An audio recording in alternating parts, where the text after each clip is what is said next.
तो हम लोग भाव कुतूहल में आज से शयनादि ग्रहों की अवस्था जो है, शयनादि द्वादश अवस्था का विचार करेंगे। तो इसमें कौन कौन सा शयनादि द्वादश अवस्था है? यह प्रथमं शयनं ज्ञेयं, द्वितीयम् उपवेशनम्, नेत्रपाणिः प्रकाशञ्च गमनागमने ततः, सभावस्था ततो ज्ञेयं आगमं मो भोजनं तथा, नृत्यलिप्सा कौतुकं च निद्रावस्था नभः सदाम। अब देखिए, पहला अवस्था ग्रह का कौन सा होता है?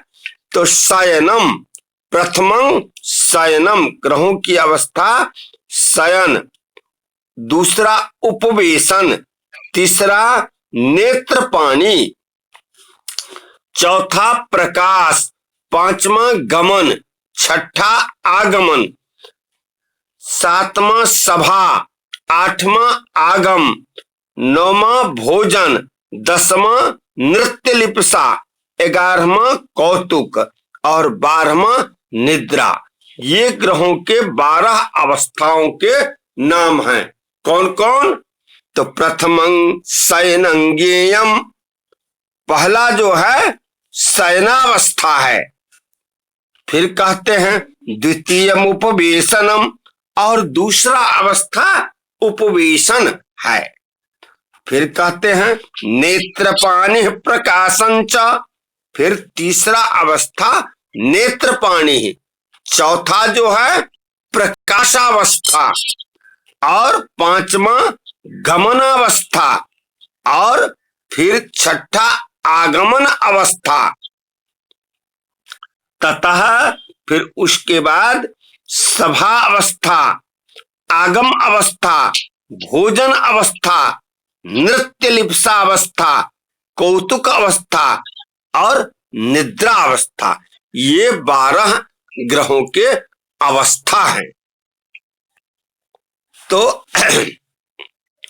अब कहते हैं अवस्था परिज्ञानम। अब आप अवस्था को जानेंगे कैसे? कि ग्रह जो तत्काल इष्टदंड बनाया, लग्न बनाया, ग्रहों का स्पष्टीकरण किया, तो ग्रह जो है कैसे है, कैसे मतलब यह शयन अवस्था में है कि सभावस्था में है कि आगम में है या नृत्य लिप्सा में है, कौन सा अवस्था में है, यह कैसा फल देने वाला है।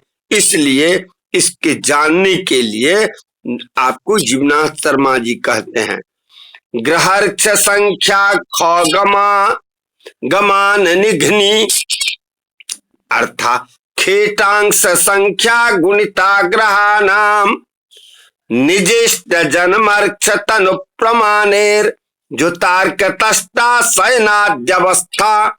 अब देखिए क्या कहते हैं, तो ग्रहर्क्ष संख्या, ऋक्ष, ऋक्ष माने हम लोग जानते हैं कि ऋक्ष माने नक्षत्र होता है, और ग्रह, ग्रह तथा नक्षत्र की जो संख्या हो, अर्थात अश्विनी से लेकर के और जन्म समय में जो नक्षत्र, जिस नक्षत्र में ग्रह हो उस नक्षत्र से अश्विनी से गिनेंगे तो वो संख्या जो होगा, ग्रह जिस नक्षत्र पर हो, मान के चलिए कि अब कोई जो है ग्रह रोहिणी में है, तो कौन सा संख्या होगा? चौथा अवस्था हो जाएगा। इसी प्रकार तो ग्रहों उस संख्या को फिर कहते हैं खेटांश संख्या गुणिता ग्रहाणाम, उस संख्या को ग्रह की संख्या से। तो अब ग्रह की संख्या हम कैसे करेंगे? तो एक में रवि होता है, 2 सोम, 3 मंगल, 4 बुध, 5 बृहस्पति, 6ठा शुक्र, 7वां शनि, ऐसे ही इत्यादि करके है ना। तो संख्या से गुना किया। जिस नक्षत्र में ग्रह है उसको हम अश्विनी से गिन लेंगे, है ना। और फिर जो है ग्रह की क्या संख्या है उस संख्या को तो क्या खेटांश संख्या गुणिता ग्रहाणाम गुना कर देंगे दोनों को। अनिजेष्ट जन्मार्क्ष तन प्रमाणेर जुतार्क तस्ता सैनाद्यवस्था कहते हैं। फिर क्या तो निजेष्ट इष्ट दंड जो है गुना कर गुणन फल को ग्रह जिस अंश में हो उस संख्या से गुना कर पुनः गुणन फल में इस इष्ट घटी जो हमारा है उसको जन्म नक्षत्र संख्या और अन्य जन्म लग्न संख्या जोड़कर इस 2 अंक में हम 12 से भाग देंगे, क्योंकि आधी राशि होता है ना। 12 से भाग देंगे। तष्टा युता अर्घ तष्टा 12 से तष्टित कर दिए तो क्या होगा। और यहां तो शयनादि 12 अवस्था है,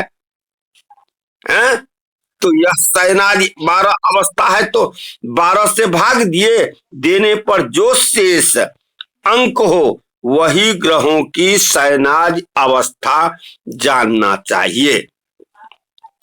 उदाहरण में जैसे दे दिए हैं, जैसे 1 शेष बचेगा तो शयन अवस्था, 2 शेष में उपवेशन अवस्था, 3 शेष में नेत्रपाणी अवस्था। जिस क्रम से यहाँ कहे हैं पहला दूसरा श्लोक में 12 अवस्था का उसमें होगा। अब कहते हैं दूसरा बात, शेषं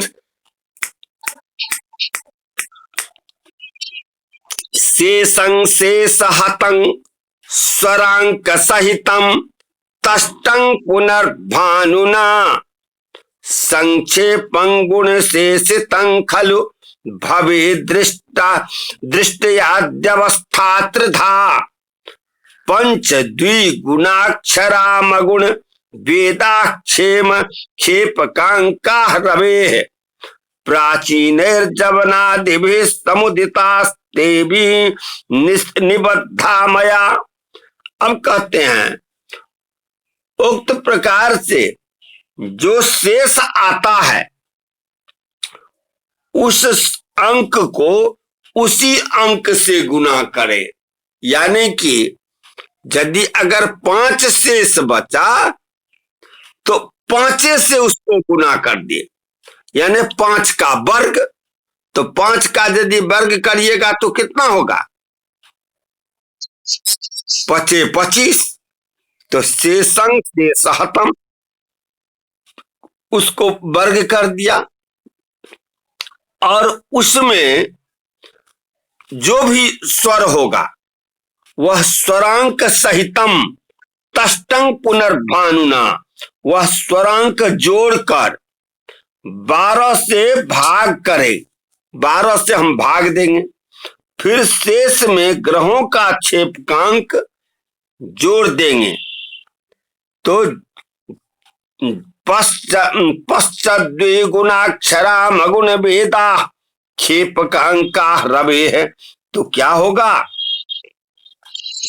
तो क्रमशः सूर्यादि ग्रहों का क्षेपकांक क्रम से सूर्य का 5 क्षेपक अंक होता है, चंद्रमा का 2, मंगल का 2, बुध का 3, बृहस्पति का 5, शुक्र का 3, शनि का 3 और राहु का 4 होता है।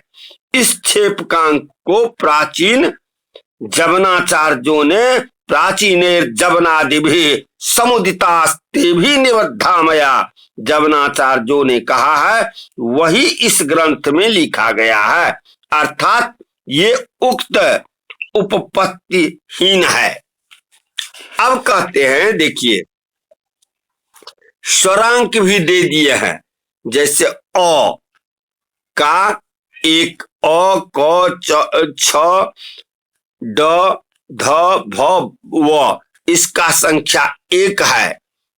हम इसका फोटो स्टेट आपको खींच करके भेज देते हैं तो उससे समझ जाएगा। तो इसका जो है अब उदाहरण है, जैसे किसी का जन्म पौष शुक्ल पंचमी शुक्रवार धनिष्ठा नक्षत्र के चतुर्थ चरण में, और इष्टदंड है 26-0। लिखिए तो और बनाइए तो, है कॉपी रखे हैं? हाँ लिखिए तो। जन्म पौष शुक्ल पंचमी शुक्रवार,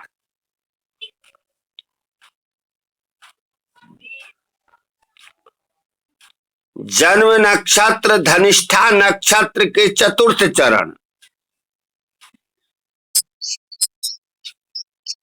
शुक्रवार,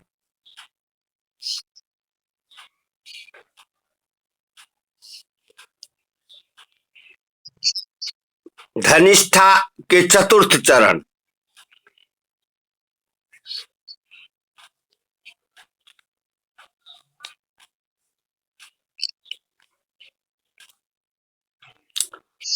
इष्टदंड 26-0,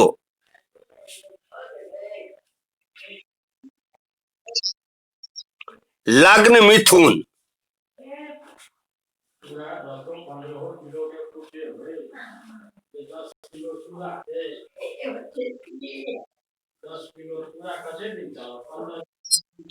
सूर्य मूल नक्षत्र में, सूर्य मूल नक्षत्र में, चंद्रमा धनिष्ठा में,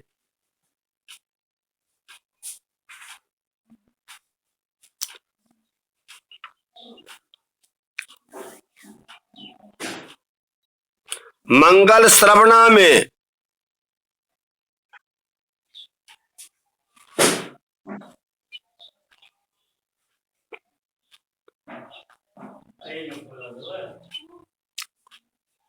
बुध पूर्वाषाढ़ में,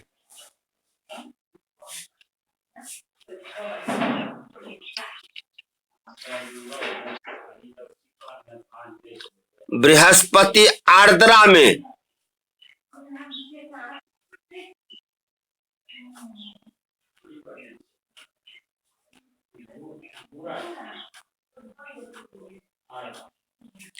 शुक्र पूर्वाखाड़ में,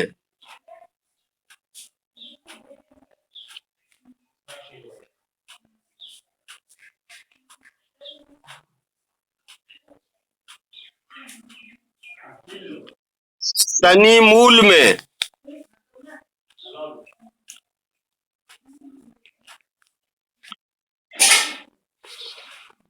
राहु पूर्व फाल्गुनी में और केतु पूर्व भाद्रपद में।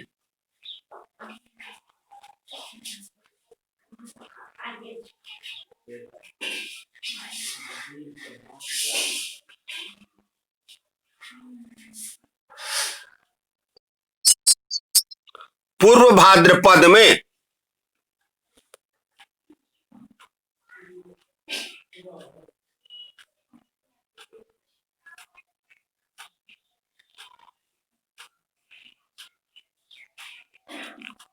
सूर्य 7 अंश,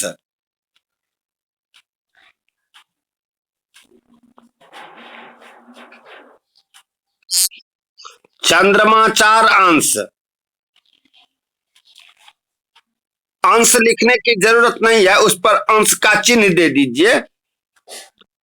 मंगल 11 अंश, बुध 26 अंश, बृहस्पति 11 अंश, शुक्र 25 अंश,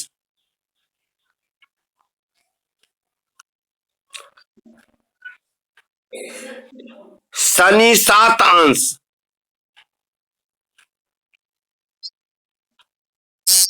राहु और केतु 23 अंश पर है।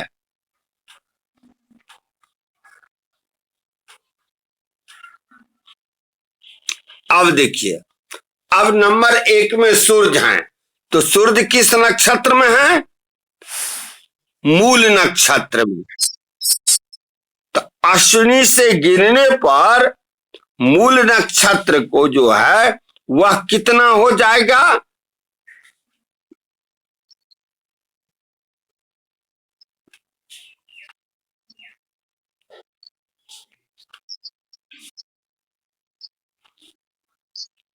उन्नीस।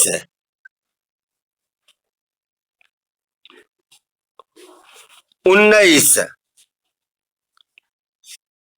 अच्छा, और सूर्य की संख्या कितना है?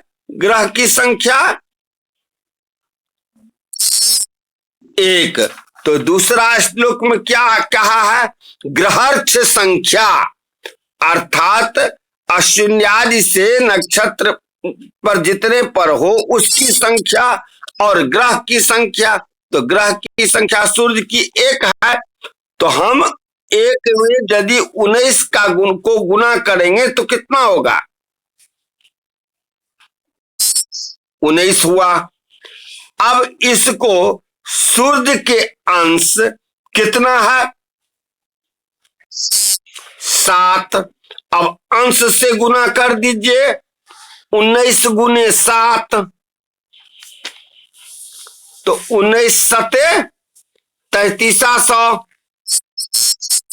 133। अब इसको कहते हैं क्या? तो इष्ट संख्या, इष्ट दंड कितना है? 26। अब जन्म नक्षत्र कितना है?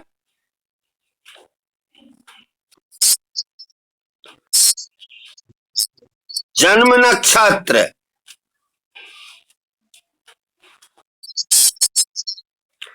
तो उसका संख्या कितना है? अश्विनी से मूल तक 19 है, तो पूर्वाखाड़ 20, उत्तराखाड़ 21, श्रवणा 22 और धनिष्ठा 23। 23 संख्या हो गया। और लग्न है कितना? कौन सा लग्न कौन है? उसका कितना संख्या हो गया? 3। अब सबको जोड़ दीजिए। पहले इष्ट दंड, इष्ट दंड कितना है? तो 26। उसमें जोड़ जन्म नक्षत्र संख्या 23, जोड़ लग्न संख्या, जोड़ सूर्य का जो गुना किए हैं 133, तो कितना हो गया?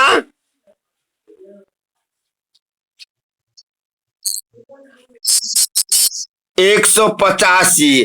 अब क्या करना है? किससे भाग देना है? 12 से भाग देना है। Very good. तो कितना मर्तबे लगा? 12 का 12, 6 उतर गया 5, 60। शेष कितना बच गया? अतः अब शयनादि अवस्था में गिनती कीजिए तो 5वां कौन सा है?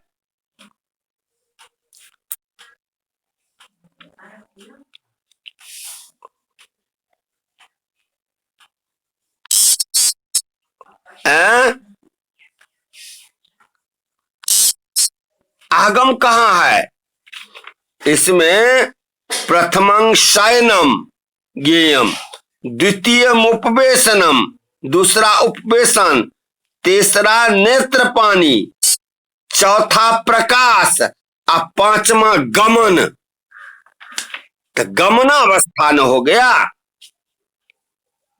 तो सूर्य यहां सूर्य की अवस्था गमन अवस्था हुआ। क्या समझने में कोई दिक्कत? अच्छा, अब देखिए और बात कीजिए।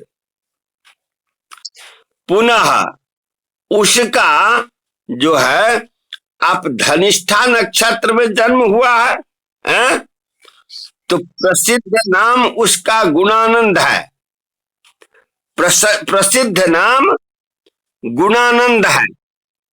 अब गुणानंद का प्रथम अक्षर स्वर उकार के अधोपंक्ति में 3 निकला, ऊ के सामने 3 है, समझे?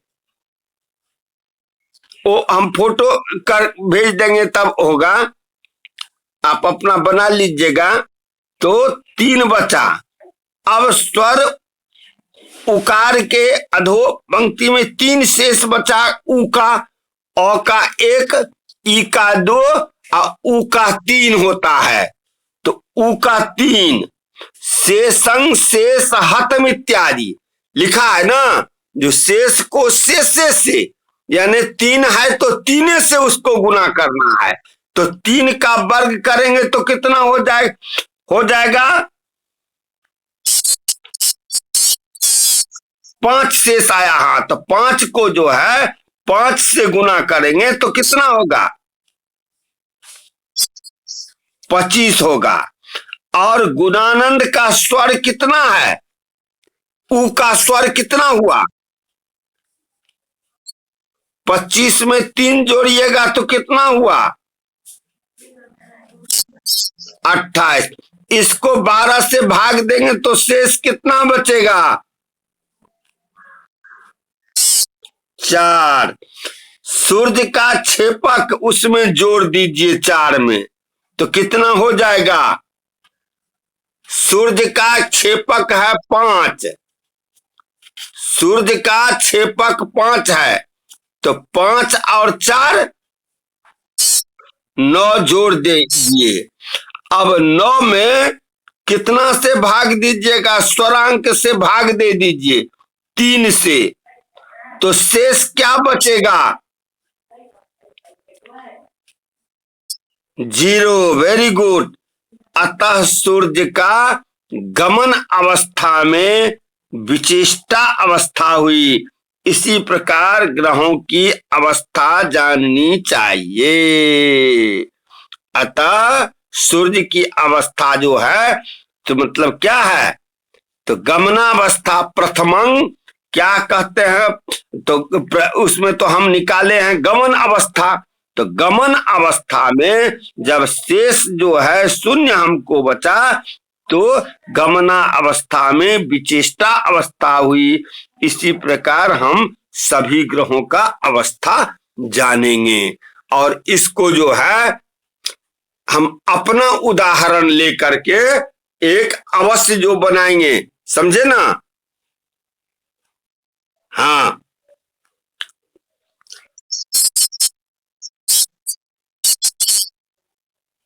तीन जो आया है सो गुणानंद में उ जो है न स्वर, वह व्यंजन है ग, व्यंजन शब्द है गुणानंद में ग। और स्वर कौन चीज मिला हुआ है उसमें उ।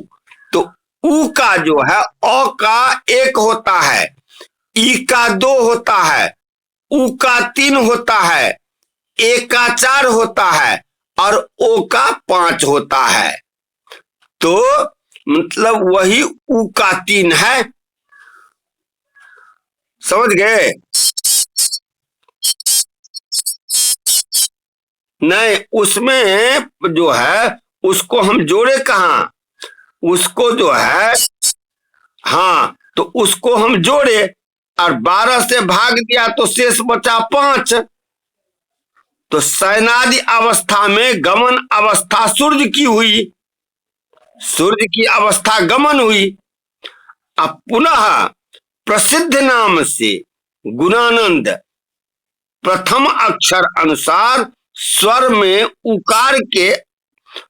उकार की संख्या 3, शेषं शेष हतम इत्यादि से शेष है वहां 5, तो 5 के 5 से गुना किया तो 25 हुआ। इसमें गुणानंद का स्वर 3 जोड़ दिया तो हो गया 28। उसको 12 से भाग दिया तो 4 में सूर्य का क्षेपक 5 जोड़ दिए तो 9 बचा। फिर स्वरांक 3 से भाग दिया तो शेष बचा 0। तो सूर्य के गमनावस्था में विचेष्टा अवस्था हुई।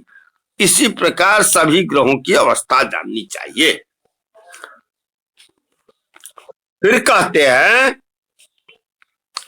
अब अवस्था का फल कहते हैं, अवस्था का फल कहते हैं। तो सूर्य का फल देखिए, सूर्यावस्था तत्रादो अवस्था फलानी तत्रादो सूर्यावस्था।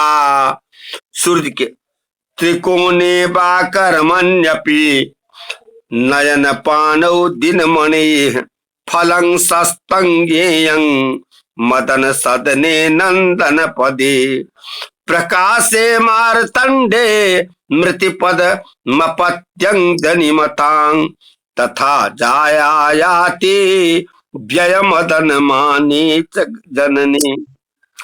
अब देखिए क्या कहते हैं, जनिमतांग जनने नयन पानौ। जिस समय अर्थात मनुष्य के जन्म समय में, जातक के जन्म समय में नेत्रपाणी अवस्था में यदि सूर्य 7वें अथवा नयन पांडव दिन मने फलं सस्तंगेयम, मतलब 5वें घर यानी त्रिकोण में बैठा हो और कर्म 7वें भाव में हो, अवस्थागत सूर्य 7वें अथवा 5वें में बैठा हो तो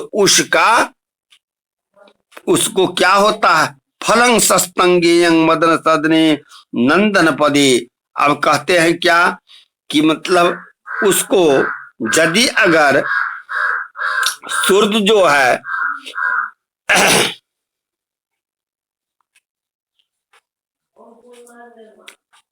7वें अथवा 5वें भाव में बैठा है तो उसका संतान मर जाता है, समझ गए। नंदन पदे कासे मारतंडे मृति पदम अपत्यं जनिमतां तथा जायायाति व्यय मदन माने च जनने। अब कहते हैं अथवा उक्त अवस्था में जैसे सूर्य 12वें भाव में 7वें घर में बैठा हो तो क्या होता है, जायायाति, मतलब उसकी जो है पत्नी मर जाती है।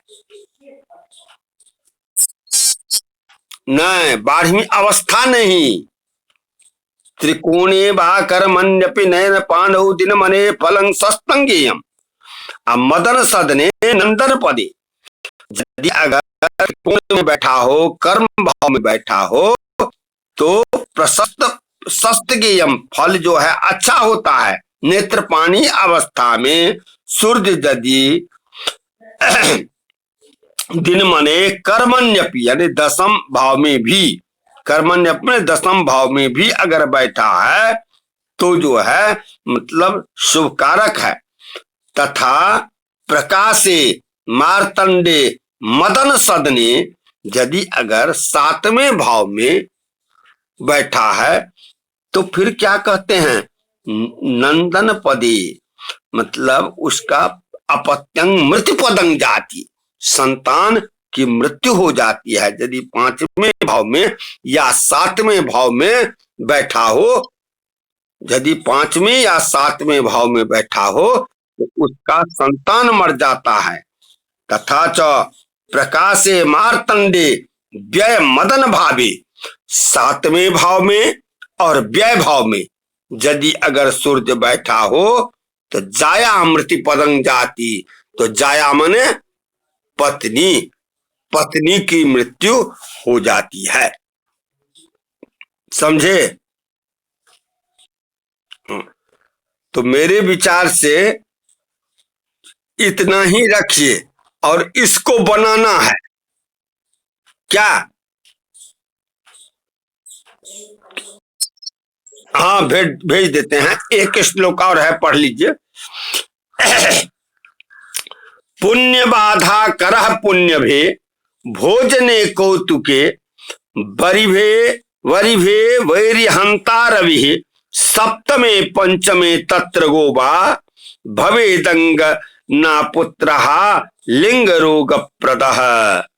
अब देखिए, यदि भोजनावस्था में होकर, सूर्य यदि भोजनावस्था में हो और मतलब घर में सूर्य बैठा हो, भोजनावस्था में होकर पुण्य भे रवि है, पुण्य घर में बैठा हो यानी 9वें भाव में, तो धर्म का हानि करता है, धन्य धर्म का हानि करता है। फिर कहते हैं कौतुके बरिभे वैरिहंता रवि, यदि कौतुकावस्था में होकर 6ठे भाव, बैरी भाव में, बैरी भाव मने 6ठा भाव है ना, 6ठे भाव में हो तो शत्रु का नाश करते हैं। वैरिहंता रवि सप्तमे पंचमे तत्र गोबा भवेद अंगना पुत्र लिंग रोग प्रदः। क्या कहते हैं, मतलब सप्तमे 7वें भाव में, पंचमे 5वें भाव में, माने कौतुकावस्था में सूर्य यदि 7वें 5वें घर में बैठा हो तो स्त्री पुत्र की हानि करता है तथा लिंग रोग प्रदः, उसके लिंग में रोग होता है, सुजाक आदि जो रोग होता है वह रोग होता है। ठीक है, इस सब को बढ़िया से एक बार और इसको पढ़ लीजिए। पुण्य बाधा करह पुण्य भी भोजने, भोजनावस्था में सूर्य यदि भोजनावस्था में पुण्य भे मतलब पुण्य भाव में यानी 9वें भाव में बैठे हो तो तदा किम भवति पुण्य बाधा करह, तो उसको जो है धर्म की हानि करता है। और वरिभे वैरिहंता रवि, और फिर क्या कहते हैं कौतुके वरिभे वैरिहंता रवि, कौतुकावस्था में वैरिभे शत्रु के घर में अर्थात शत्रु भाव में, शत्रु भाव में यानी 6ठा भाव में बैठा हो तो वैरिहंता शत्रुओं को नाश करता है।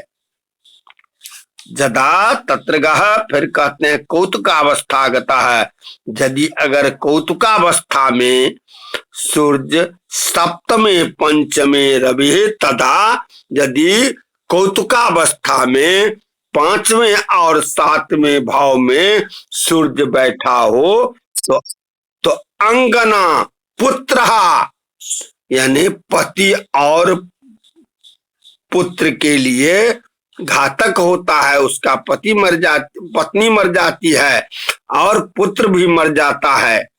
लिंग रोग प्रदश्च भवेत, और उसके लिंग में सुजाक आदि जैसे रोग हो जाता है। समझ गए? अब हम लोग चंद्रावस्था से कल पढ़ेंगे, अभी इतना पढ़ लेते हैं और इसका जो है तो मतलब बढ़िया से गणित भी बना लेंगे।